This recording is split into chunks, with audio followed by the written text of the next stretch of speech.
Buscando la verdad y abogando por la unidad nacional en pro de la paz y la seguridad en el Ecuador, queremos iniciar la jornada de entrevistas y debates, la opinión diversa y libre en la revista de Opinión Democracia. En primer término, con el presidente de Justicia Vial, esta organización que contribuye con los temas vinculados con la justicia vial, Guillermo Abad. Este jueves hubo un accidente terrible en Quito, en el norte de la capital, que dejaron un niño fallecido y que demuestra lo que vivimos en materia de seguridad vial. ¿Cómo afrontar esta situación, Guillermo, en estas condiciones que no generan seguridad en las vías por la impericia de los conductores? Buen día, Guillermo. Muy buenos días, don Miguel. Un enorme gusto poder conversar con usted. Y lastimosamente, el discurso que se tiene que dar, las cifras que se tienen que dar, son las mismas que se han venido dando por más de 10 años. Justicia Vial justamente ha hecho un análisis de las cifras, ha dado lectura de las estadísticas que se vienen dando por más de 10 años. Y mire usted que desde el año 2006 que hemos revisado la estadística, llegamos a tener un promedio con datos oficiales de 25.000 siniestros en esta última década, de 25.000 siniestros por año, con un dato oficial, y esto hay que ser muy claro, que el subregistro en los siniestros de tránsito llega al 100%, es decir, en realidad deberíamos tener como 50.000 siniestros por año. Esto en tendencia tenemos alrededor de un crecimiento anual promedio del 5% en siniestros de tránsito, es decir, cada año incrementamos un 5% de siniestros. Consecuentemente, en temas de heridos, de morbilidad, va a ser igual. Tenemos un promedio en estos últimos, desde el 2006 hasta la fecha, un promedio de alrededor de 23.000 heridos, considerando también un subregistro, 26.000 heridos por año, lo que nos da como resultado que tenemos una tasa de crecimiento anual en morbilidad del 8.5%. Y consecuentemente en mortalidad va a ser exactamente igual. El crecimiento es sostenido por más de una década, y tenemos un promedio con dato oficial de 2.300 muertos por año, que en realidad podría este dato inclusive duplicarse. ¿Por qué razón? Porque hay muchos heridos que quedan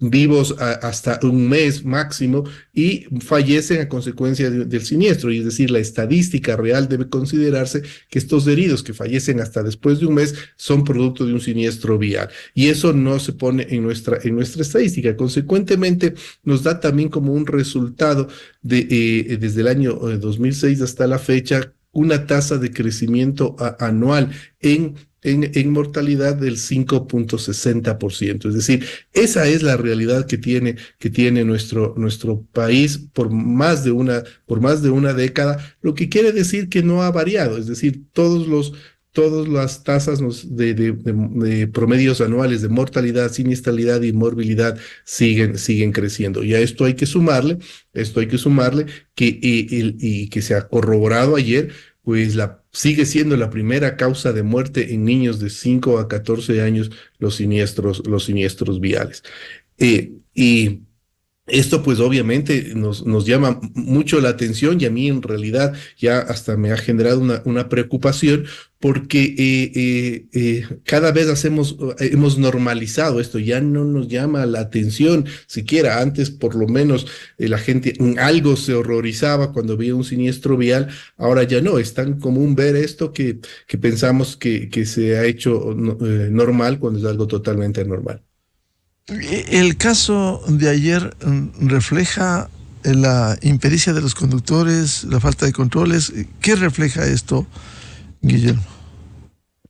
Bueno, los siniestros de tránsito son multicausales, consecuentemente sus soluciones son multisectoriales. Pero lo que refleja el siniestro de tránsito ayer es algo que nosotros lo hemos venido manifestando también desde hace mucho tiempo. Existe una corresponsabilidad entre la autoridad, una corresponsabilidad con el conductor y una corresponsabilidad de la operadora, porque las operadoras son los primeros filtros que deben tener los vehículos que son operados, valga la redundancia, por estas empresas, sean compañías o cooperativas. La ley claramente establece las responsabilidades que debe tener una operadora, y en la reforma a la ley inclusive se establece un mayor tipo de controles, inclusive en el índole tecnológico. Es decir, una operadora debe garantizar que sus conductores estén debidamente formados, capacitados y tecnificados como dice la ley. No solo la autoridad evidentemente tiene que controlar la emisión de las licencias, que esas licencias de estos conductores hayan sido entregadas en base a la norma, pero las operadoras son las que tienen que estar como un segundo filtro, verificar que los vehículos hayan pasado la revisión técnica vehicular y que no busquen la salida más sencilla de ir y pasar la revisión técnica quizás hasta de manera fraudulenta en algún otro cantón de la ciudad. Entonces, esos controles son los que también debe tener la operadora, y las operadoras deberían ser sancionadas si no se cumplen con estos controles. Eso se conoce como calidad de servicio.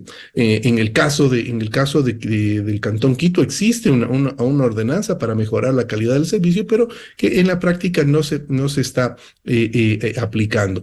Mire usted que cuando se revisan la participación del transporte público y comercial en los siniestros de tránsito, en un primer momento se podría las personas confundir y pensar de que no tienen mucha incidencia. Me explico de mejor manera. El transporte público y comercial, y con dato oficial, tiene una participación de un 13% en los siniestros viales versus el 87% de los vehículos privados. Entonces, claro, en un primer momento parecería que no es mucho, pero hay que hacer un análisis más profundo. Si nosotros revisamos el número de vehículos, es decir, porcentualmente cuántos vehículos tiene el transporte público comercial versus el universo de vehículos que tiene el país, ahí sí vamos a notar una gran diferencia. Ecuador tiene alrededor de 3 millones de vehículos, y el transporte público y comercial llega a 175,000 vehículos que tiene registrados. Esto quiere decir que el transporte público y comercial tiene alrededor de un 6.8, 6.9% del parque automotor. Y el 92% lo tiene el parque automotor particular. Entonces, ¿cuál es la conclusión? Que con 6.8% ellos generan el 13% de siniestros. Es decir, porcentualmente hablando, tienen pocos vehículos y generan el doble, porcentualmente hablando, el doble de siniestros de su parque automotor. Y eso la Organización Mundial de la Salud lo establece como una aberración. Cuando el número desproporcionado de muertes con relación al nivel de motorización es distinto, es desproporcionado, entonces hay una aberración. Dicho de una manera más sencilla, tienen pocos vehículos y genera una gran cantidad de siniestros. Entonces ahí es cuando realmente tenemos que preocuparnos y no dejarnos engañar o confundirnos, mejor dicho, porque no es un engaño, no dejarnos confundir que por una estadística en la que se habla que el 13% de los siniestros de tránsito está en el sector del transporte público y comercial, y pensamos que ese porcentaje es bajo. Cuando lo comparamos con la tasa de motorización que ellos tienen, pues nos vamos a dar cuenta que es una aberración.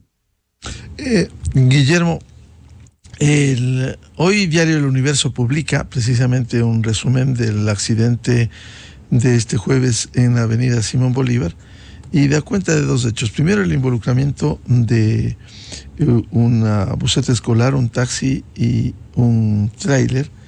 Y segundo, que la avenida Simón Bolívar es considerada una de las más peligrosas de Quito, incluso del país, por la Agencia Nacional de Tránsito, debido al registro de siniestros ocurridos. ¿Qué hacer para parar eso?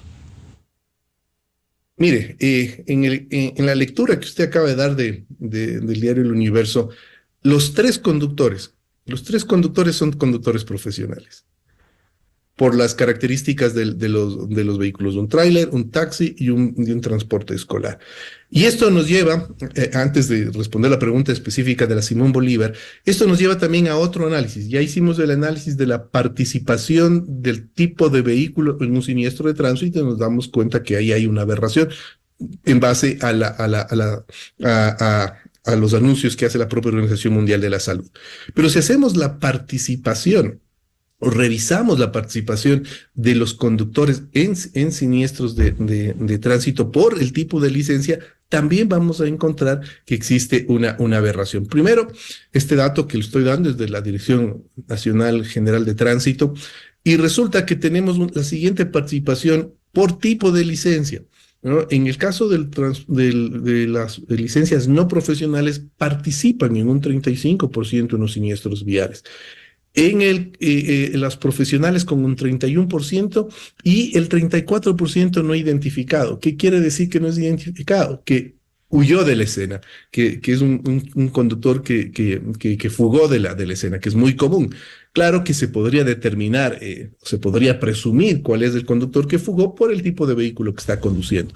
Pero si nosotros eliminamos este grupo de personas que huyen, que se fugan, estos conductores, nos va a quedar que la participación en los siniestros viales es de un 47% de profesionales y un 53% de no profesionales. Es decir, prácticamente está el pastel dividido entre profesionales y no profesionales. Pero aquí también viene nuevamente este análisis que hicimos muy similar al del tipo de vehículo. Existen en el país alrededor de 2.800.000 licencias entre profesionales y no profesionales, de los cuales los no profesionales están bordeando alrededor de 1.900.000 y la diferencia está entre los profesionales. Esto quiere decir que el servicio de transporte o las licencias tipo profesional tienen apenas el 30% del universo de licencias y el 70% está en las licencias no profesionales. Nuevamente, con el 30% de las licencias son capaces de generar el 47% de los siniestros. Y esto nos lleva a pensar nuevamente que los conductores no están debidamente capacitados, tanto entre profesionales y no profesionales, con la diferencia que los profesionales deben ser capacitados, tecnificados y formados, ¿no? Y ahí es donde creo que está fallando mucho el control por parte de la autoridad en la emisión de esas licencias. En esta misma semana, la nueva directora de la Agencia Nacional de Tránsito ya hizo otro anuncio muy, muy importante en temas de corrupción, que han podido detectar que la lista de aspirantes de conductores profesionales no coincide con la lista de graduados. Es decir, hay personas que se gradúan muy posiblemente sin ir a la escuela. Y en el caso de la Simón Bolívar, que es su preocupación, y de todos, y que es su consulta, mire, Quito, según datos del último anuario de la Agencia Nacional de Tránsito, Quito es el primer cantón con mayor tasa de mortalidad, con mayor número de muertos en el país. Es decir, el cantón Quito tiene la provincia de Pichincha, perdón, tiene alrededor de 4.000 siniestros de tránsito, y el 90% de esos siniestros están en el cantón Quito. Consecuentemente, le hace la ciudad con mayor siniestralidad, y de mortalidad es la primera el cantón Quito. Aquí viene la parte preocupante, que de esos 4.000 siniestros de tránsito que tiene Quito, el 10% están concentrados en la avenida Simón Bolívar. Y esto es realmente preocupante, que en un solo lugar esté concentrado el 10% de una ciudad que tiene cerca de 3 millones de habitantes. Entonces, ahí está concentrado el 10%, y en esa avenida además de concentrarse el 10% de los siniestros, normalmente son siniestros de magnitud, es decir, donde hay más de 12 víctimas entre muertos, heridos y traumáticos. Usted ha dicho en el accidente de ayer 3 choferes profesionales, pero esto casi es pan de cada día. Hay una última alerta de los últimos minutos de la AMT. Dice: atención, en el sector del túnel de San Diego, en la avenida Mariscal Sucre, el cierre de 2 carriles en sentido sur-norte, con precaución y atención en las vías. Es decir, aquí, cómo lograr una conducción que permita evitar estos accidentes de tránsito. Mire, las soluciones están dadas en la propia ley. El problema son la implementación. Mire usted que en la reforma del 2021 se establece que todos los vehículos de transporte público y comercial deben tener sistemas tecnológicos como GPS, tacógrafos, que se conecten a las plataformas de control y gestión de las diferentes autoridades, sean nacionales o locales. Y eso no se ha podido implementar porque aún no tenemos reglamento. Un reglamento que debió haber sido emitido a los 180 días después de que se promulgó la ley. Hagamos un recuento de esta reforma a la ley. En el 2016, cuando tuvimos una ola de siniestros de tránsito en el mes de agosto que superaron las 50 víctimas mortales, nació la idea del Pacto Nacional por la Seguridad Vial, que usted debe quizás acordarse. En ese Pacto Nacional por la Seguridad Vial se estableció que era importante hacer reformas a la ley de transporte. ¿Por qué? Porque hay que actualizar la ley. El transporte es algo que está en continua evolución y consecuentemente hay que irla actualizando a la ley. Se creó una comisión especial ocasional en la Asamblea Nacional para tratar la reforma a la ley y se convocó a toda la sociedad y a todos los actores viales para que trabajemos conjuntamente en esta reforma. La reforma a la ley empezó en el año 2017 y finalizó en el año 2021. Es decir, nos ha tomado cinco años para poder tener una nueva ley que se ajuste a los protocolos y a las exigencias mundiales en temas de control y gestión de transporte y tránsito en el país. Y resulta ser que este esfuerzo de 5 o 6 años inclusive no se ha podido concretar porque aún no tenemos reglamento. Un reglamento que debió haber sido emitido a los 6 meses pues, por disposición legal. Entonces, en esta reforma a la ley nuevamente se insiste, pero con mayor amplitud inclusive, que los sistemas de transporte en cualquiera de sus modalidades deben ser controlados tecnológicamente porque el factor humano ya no tiene capacidad y además es muy discrecional, es muy subjetivo y puede caer en actos de corrupción. Justamente para mitigar esa subjetividad es que la ley exige que se tengan estos dispositivos y que sean controlados tecnológicamente y que sea un software el que determine las infracciones de tránsito que se hayan cometido y sobre todo el control y gestión del transporte. Esto no se ha podido implementar todavía y sería una gran solución. ¿Por qué? Porque al estar los vehículos de transporte público y comercial debidamente monitoreados a través de estos sistemas, los propios entes de control, sin necesidad de tener agentes de tránsito en la vía, ya sabrían qué vehículo está a exceso de velocidad, qué vehículo está inclusive con exceso de pasajeros, si es que ese vehículo está conducido por una persona que tiene puntos o no en su licencia. Bueno, una gran cantidad de beneficios y prestaciones que dan este tipo de sistemas, pero no se lo ha podido implementar por falta de un reglamento. Es decir, no le estamos dando la importancia que el transporte, el tránsito, la seguridad vial y la movilidad del país requiere y consecuentemente pues seguimos con estos vacíos legales y con esta falta de aplicación de estas nuevas tecnologías. Usted decía, Guillermo, no funcionan los GPS, los tacógrafos. ¿Y por qué no? ¿Qué hace falta para que haya los controles? Porque uno cuando va a países como Colombia toma un bus interdepartamental y uno ve allí el nivel de velocidad y si pasa de 100 uno puede pararse y decirle, oiga, por favor, baje, respete la ley, porque aquí no funciona a plenitud y en todos los sistemas.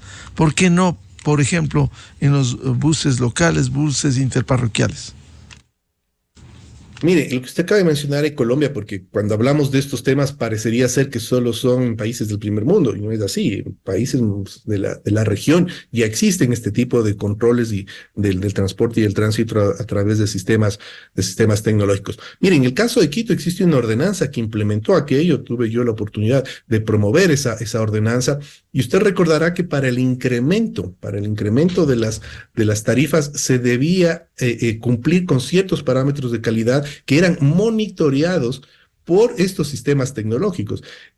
Cuando estuve al frente de la Secretaría, y aquí hay que hacer también un análisis que es bien importante que la gente conozca, la ley, esta ordenanza salió en vigencia los últimos días del 2020, es decir, en diciembre del 2020 salió la ordenanza y entró en vigencia en enero del 2021, entró a la práctica en realidad. En 7 meses que tuve la oportunidad de estar en la Secretaría, se incrementó la tarifa de 6 operadoras de transporte porque tenían que cumplir con estos parámetros de calidad de servicio y con estos indicadores de calidad de servicio, que eran 23 y que eran registrados a través de GPS, cámaras de video, contactos magnéticos, es decir, por sistemas electrónicos, magnéticos, digitales, fotográficos de video, que recogían las incidencias del bus. Se sabía si estaba con exceso de pasajeros, se hacían maniobras bruscas, frenadas bruscas, sabíamos cuál era el conductor, sabíamos si es que las puertas se abrían en lugares indebidos o no, las paradas estaban georreferenciadas, es decir, no necesariamente tenía que estar pintada, pero sí estaba georreferenciada, y sabíamos si es que el vehículo abría sus puertas en lugares correctos o no. Estas 7 operadoras sí cumplieron. Y en 7 meses estas 6 operadoras, sí cumplieron en estos 7 meses. Curiosamente, hubo el cambio de administración y en 4 meses se incrementó la tarifa de las cerca de 55 empresas que restaban, y se les incrementó, escúcheme bien, con declaración juramentada. Es decir, no existía un software, un reporte de esta plataforma que se instaló en la Secretaría de Movilidad que nos pueda determinar si es que se cumplieron estos parámetros de calidad de servicio. No, ese reporte no existe, y se incrementó la tarifa de la mayoría de operadoras de transporte con una declaración juramentada. Es decir, el gerente de la operadora fue y le dijo al secretario de Movilidad de ese entonces: sí, juro que cumplo con lo establecido, y se incrementó la tarifa, rompiendo lo que está establecido en la ordenanza. Entonces, creo que ahí tenemos un hecho de permisividad, y que esa permisividad se extiende, se expande a todo el país. Creo que con la reforma a la ley, que hay mayor exigencia, mayor control, y que esperemos que en el reglamento así sea, se implementen nuevamente estos sistemas de controles tecnológicos, que ya no es a través de una ordenanza, sino es una ley. Y esto va a obligar a que todos los gobiernos autónomos descentralizados tengan este servicio, y que las empresas de transporte instalen a su costo, instalen estos dispositivos y que nuevamente sean monitoreados, y ahí vamos a ver que evidentemente se puede generar un mejor control y una mejor gestión en el transporte público y comercial. Bien, muchas gracias al presidente de Justicia Vial, Guillermo Abad, por abordar estos temas vinculados con el tránsito y el transporte terrestre en el Ecuador. Guillermo, muy amable. Muchísimas gracias, don Miguel, siempre a las enteras órdenes. Enseguida, en la revista de Opinión Democracia. 7:06 en el territorio continental ecuatoriano. Vamos a una pausa publicitaria y ya volvemos con el señor ministro de Economía y Finanzas, Juan Carlos Vega, para hablar temas de interés. No solo la proforma del 2024, sino cómo se va a cobrar el IVA luego de la ley que se pondrá en vigencia del aumento del impuesto al valor agregado. Desde 1984 con Gonzalo Rosero. La revista de Opinión Democracia.